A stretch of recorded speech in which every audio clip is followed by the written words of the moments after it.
ఓం శాంతి. ఈరోజు మురళి డేట్ 29 జనవరి 2025. బాబా చెప్తున్నారు, మధురమైన పిల్లలు, మీరు మీ యోగ బలం ద్వారానే వికర్మలను వినాశనం చేసుకుని పావనంగా అయి పావన ప్రపంచాన్ని తయారు చేయాలి. ఇదే మీరు చేసే సేవ. ప్రశ్న: దేవీ దేవతా ధర్మంలో ఏ విశేషత మహిమ చేయబడింది? జవాబు: దేవీ దేవతా ధర్మమే చాలా సుఖంనిచ్చేది. అక్కడ దుఃఖానికి నామరూపాలు ఉండవు. పిల్లలైన మీరు ముప్పావంతు సుఖాన్ని పొందుతారు. ఒకవేళ అర్ధభాగం సుఖం అర్ధభాగం దుఃఖం ఉన్నట్లయితే అందులో మజానే ఉండదు. ఓం శాంతి. భగవాను వాచ, భగవంతుడే అర్థం చేయిస్తున్నారు. ఏ మనుషు మాతృల్ని భగవంతుడని అనలేము, దేవతలను కూడా భగవంతుడని అనరు. భగవంతుడు నిరాకారులు. వారికి ఏ సాకార రూపం గాని ఆకార రూపం గాని ఉండదు. సూక్ష్మవతన వాసులకు కూడా సూక్ష్మ ఆకారం ఉంటుంది. అందుకే దానిని సూక్ష్మవతనమని అంటారు. ఇక్కడ సాకార మనుషుల శరీరాలున్నాయి కనుక దీనిని స్థూలవతనమని అంటారు. సూక్ష్మవతనంలో ఈ 5 తత్వాల స్థూల శరీరం ఉండదు. ఈ 5 తత్వములతోనే మనుష్య శరీరం తయారైంది. దీనిని మట్టి బొమ్మ అని అంటారు. సూక్ష్మవతన వాసులను మట్టి బొమ్మలని అనరు.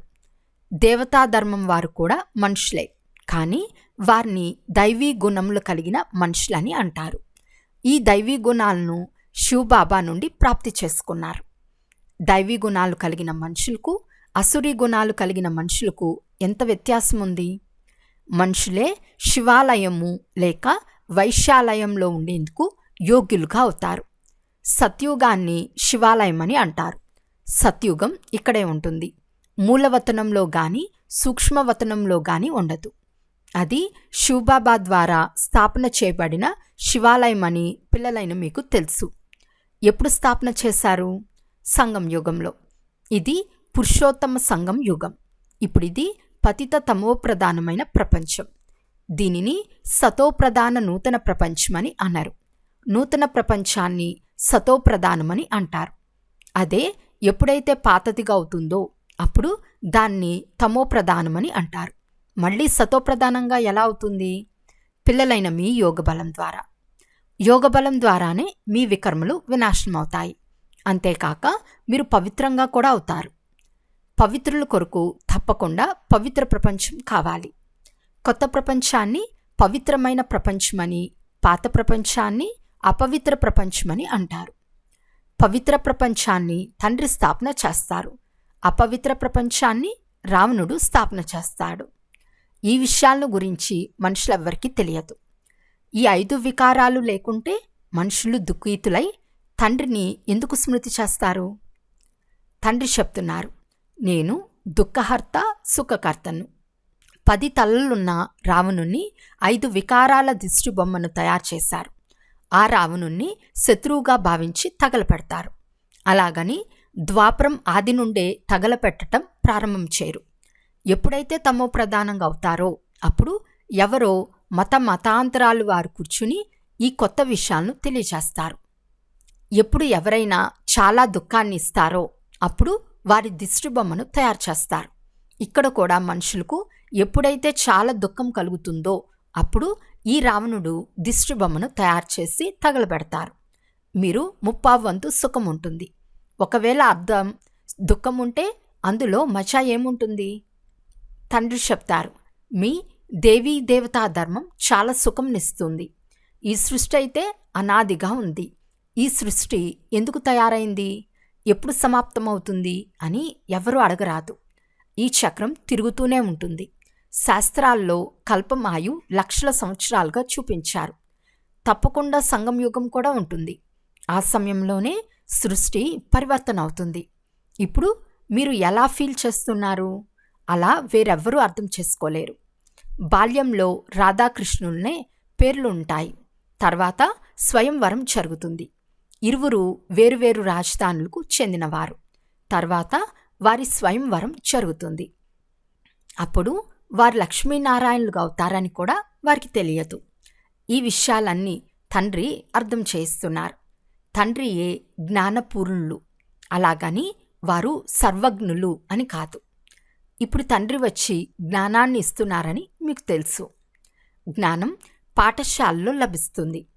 పాఠశాలలో ముఖ్య లక్ష్యం తప్పకుండా ఉండాలి. ఇప్పుడు మీరు చదువుకుంటున్నారు. చీచీ ప్రపంచంలో రాజ్యపాలన చేయలేరు. పుష్పాల ప్రపంచంలో రాజ్యపాలన చేస్తారు. రాజయోగాన్ని సత్యుగంలో ఎవరూ నేర్పించరు. సంగం యుగంలోనే తండ్రి రాజయోగాన్ని నేర్పిస్తారు. ఇది అనంతమైన విషయం. తండ్రి ఎప్పుడు వస్తారో ఎవరికి తెలియదు. గాఢ అంధకారంలో ఉన్నారు. జ్ఞానసూర్యుని పేరుతో జపాన్ దేశం వారు తమను సూర్యవంశీయులని చెప్పుకుంటారు. వాస్తవానికి దేవతలు సూర్యవంశీయులు. సూర్యవంశీయుల రాజ్యం సత్యయుగంలో ఉండేది. జ్ఞానసూర్యుడు ఉదయించాడు కనుక భక్తి మార్గంలోని అంధకారం సమాప్తమైపోయిందని గాయనముంది. కొత్త ప్రపంచం పాతదిగా, పాత ప్రపంచం మళ్ళీ కొత్తదిగా అవుతూ ఉంటుంది. ఇది అనంతమైన పెద్ద ఇల్లు. ఇది ఎంతో పెద్ద రంగస్థలం. సూర్యుడు, చంద్రుడు, నక్షత్రాలు చాలా సేవ చేస్తాయి. రాత్రి సమయంలో చాలా పని నడుస్తుంది. ఇలాగే కొందరు రాజులు పగళ్ళు నిద్రిస్తారు. రాత్రి సమయంలో తమ సభ మొదలైనవి నడిపిస్తారు, కొనుగోలు చేస్తారు. ఇది ఇప్పటికీ అక్కడక్కడ జరుగుతుంది. పరిశ్రమలు మొదలైనవి రాత్రి సమయంలో నడుస్తాయి. ఇవి హద్దులోని రాత్రింబవళ్ళు. అది బేహద్ విషయం.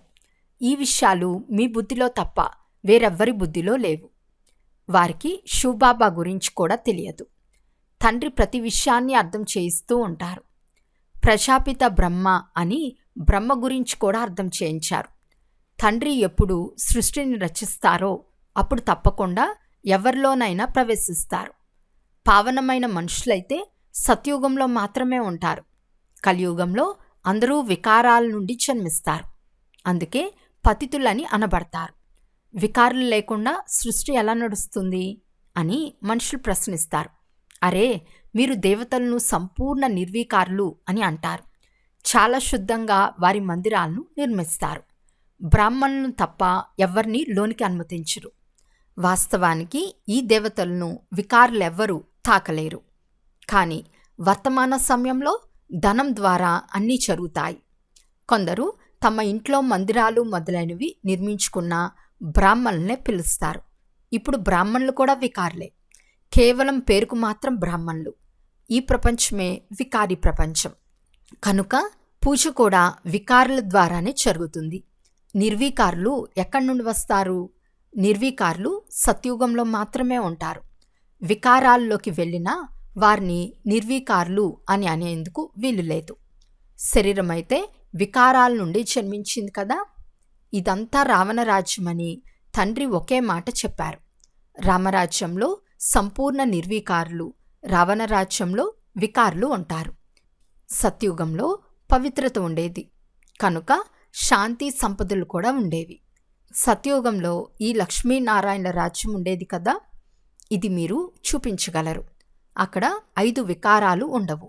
అది భగవంతుడు స్థాపన చేసిన పవిత్ర రాజ్యం. భగవంతుడు పతిత రాజ్యాన్ని స్థాపన చేయరు.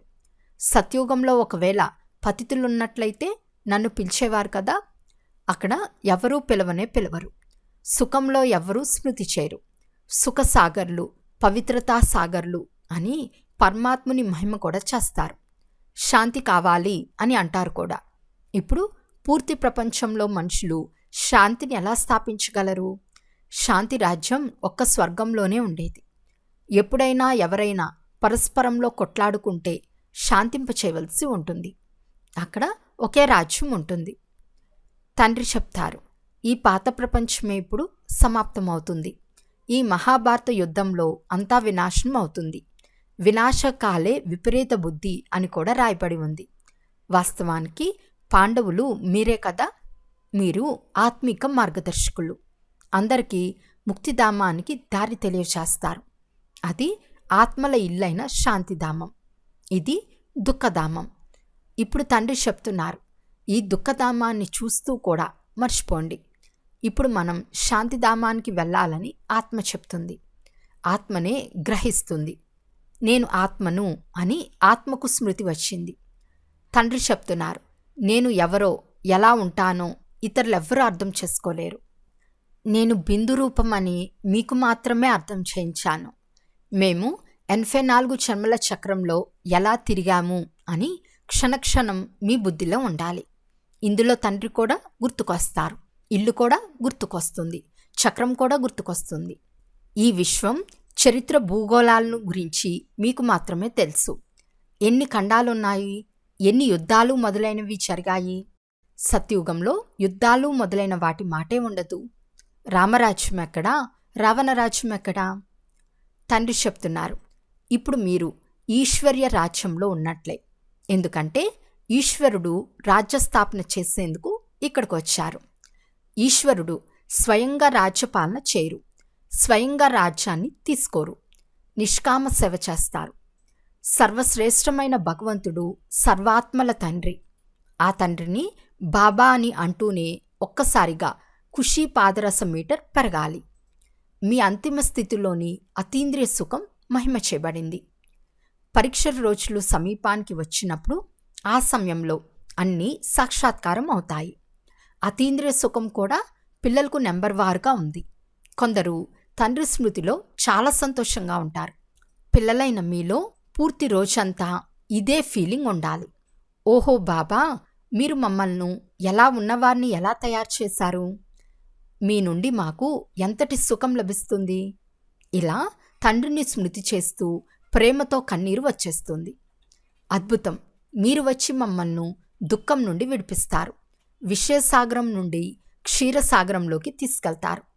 పూర్తి రోజంతా ఇదే ఫీలింగ్ ఉండాలి. ఏ సమయంలో మీకు తండ్రి స్మృతి కలిగిస్తారో మీరు ఎంత గద్గదలవుతారు. శివబాబా మనకు రాజయోగాన్ని నేర్పిస్తున్నారు. శివరాత్రి కూడా తప్పకుండా ఆచరింపబడుతుంది. కానీ మనుషులు శివబాబాకు బదులు శ్రీకృష్ణుని పేరు గీతలో వేశారు. ఇది ఒకే ఒక్క అతిపెద్ద తప్పు. మొదటి నెంబరు తప్పు గీతలోనే చేసేశారు. డ్రామానే అలా తయారై ఉంది. తండ్రి వచ్చి ఈ తప్పును తెలియచేశారు. పతిత పావనుడును నేనా లేక కృష్ణుడా? మీకు నేను రాజయోగాన్ని నేర్పించి మనుషుల నుండి దేవతలుగా చేశాను. మహిమ కూడా నాదే కదా. అకాలమూర్తి, అజన్మ అని నన్ను మహిమ చేస్తారు. కృష్ణుణ్ణి ఇలా మహిమ చేయలేరు, ఎందుకంటే అతను పునర్జన్మలోకి వచ్చేవాడు. పిల్లలైన మీ బుద్ధిలో కూడా ఈ విషయాలన్నీ నెంబర్ వారుగా ఉంటాయి. జ్ఞానంతో పాటు నడవడికలు కూడా బాగుండాలి. మాయ కూడా తక్కువైందేమీ కాదు. ఎవరు మొదట వస్తారో వారు తప్పకుండా అంత శక్తివంతులుగా ఉంటారు. పాత్రధారులు రకరకాలుగా ఉంటారు కదా. నాయకి నాయకుల పాత్ర భారతవాసులకే లభించింది. మీరు అందర్నీ రావణ రాజ్యం నుండి విడిపిస్తారు. శ్రీమతం ద్వారా మీకు ఎంత శక్తి లభిస్తుంది. మాయ కూడా చాలా శక్తివంతమైనది. నడుస్తూ నడుస్తూ మోసం చేస్తుంది. బాబా ప్రేమసాగరుడు కనుక పిల్లలైన మీరు కూడా తండ్రి సమానంగా ప్రేమసాగరులుగా అవ్వాలి. ఎప్పుడు కఠినంగా మాట్లాడకండి. ఎవరికైనా దుఃఖాన్ని ఇచ్చినట్లయితే దుఃఖీతులై మరణిస్తారు. ఈ అలవాట్లన్నీ సమాప్తం చేసుకోవాలి. విషయసాగరంలో మునగటం అన్నిటికంటే చెడ్డ అలవాటు. కామము మహాశత్రువని తండ్రి కూడా చెప్తారు. ఎంతోమంది పిల్లలు దెబ్బలు తింటారు. కొంతమంది తమ కన్యలకు పవిత్రంగా ఉండమని చెప్తారు. అరే, మొదట మీరు పవిత్రులవ్వండి. కన్యలకు పంపునప్పుడు మీ అదృష్టంలో ఏముందో, సుఖమైన ఇల్లు దొరుకుతుందో లేదో తెలియదు. ఖర్చు మొదలైన భారం నుండి విముక్తులవుతామని భావిస్తారు. ఈ రోజుల్లో ఖర్చు కూడా చాలా అవుతుంది. పేదవారు చాలా త్వరగా ఇచ్చేస్తారు. కొందరికి ఇంకా మోహం ఉంటుంది. మొదట ఒక బోయ స్త్రీ వస్తూ ఉండేది. కానీ జాదూ చేస్తారేమో అన్న భయం వలన జ్ఞానంలోకి వచ్చేందుకు అనుమతించలేదు. భగవంతుణ్ణి ఇంద్రచాలికుడు అని కూడా అంటారు. దయాహృదయులని భగవంతుని మాత్రమే అంటారు. కృష్ణుని అలా అనరు. ఎవరైతే నిర్దయం నుండి విడిపిస్తారో వారే దయాహృదయులు. రావణుడు నిర్దయుడు. మొదటిది జ్ఞానం. జ్ఞానము భక్తి, తర్వాత వైరాగ్యం. భక్తి జ్ఞానం తర్వాత వైరాగ్యమని అనరు. జ్ఞానంపై వైరాగ్యం కలగదు, భక్తిపై వైరాగ్యం కలుగుతుంది. కనుక జ్ఞానము, భక్తి, వైరాగ్యం ఇవి సరైన వరుస పదాలు. తండ్రి మీకు బేహద్ అనగా పాత ప్రపంచంపై వైరాగ్యం కలిగిస్తారు. సన్యాసులైతే కేవలం ఇల్లు వాకిళ్ళుపై వైరాగ్యం కలిగిస్తారు. ఇది కూడా డ్రామాలో నిర్ణయింపబడి ఉంది. మనుషుల బుద్ధిలో ఇది కూర్చోదు.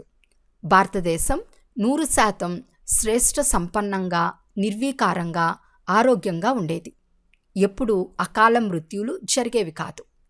ఈ అన్ని విషయాల ధారణ చాలా కొద్దిమందికి మాత్రమే జరుగుతుంది. ఎవరైతే బాగా సర్వీస్ చేస్తారో వారు చాలా ధనవంతులుగా అవుతారు. పిల్లలకు పూర్తి రోజంతా బాబా బాబా అనే స్మృతి ఉండాలి. కానీ మాయ అలా ఉండనివ్వదు. తండ్రి చెప్తున్నారు, సతోప్రధానంగా అవ్వాలి అంటే నడుస్తూ, తిరుగుతూ, తింటూ నన్ను స్మృతి చేయండి. నేను మిమ్మల్ని విశ్వాధిపతులుగా చేస్తాను. మీరు నన్ను స్మృతి చేయలేరా? చాలామందికి మాయా తుఫాన్లు చాలా వస్తాయి. తండ్రి అర్థం చేస్తారు, ఇలా జరుగుతుంది. డ్రామాలో నిర్ణయించబడి ఉంది. స్వర్గస్థాపన తప్పకుండా జరుగుతుంది. సదా కొత్త ప్రపంచం ఉండేందుకు వీలు లేదు.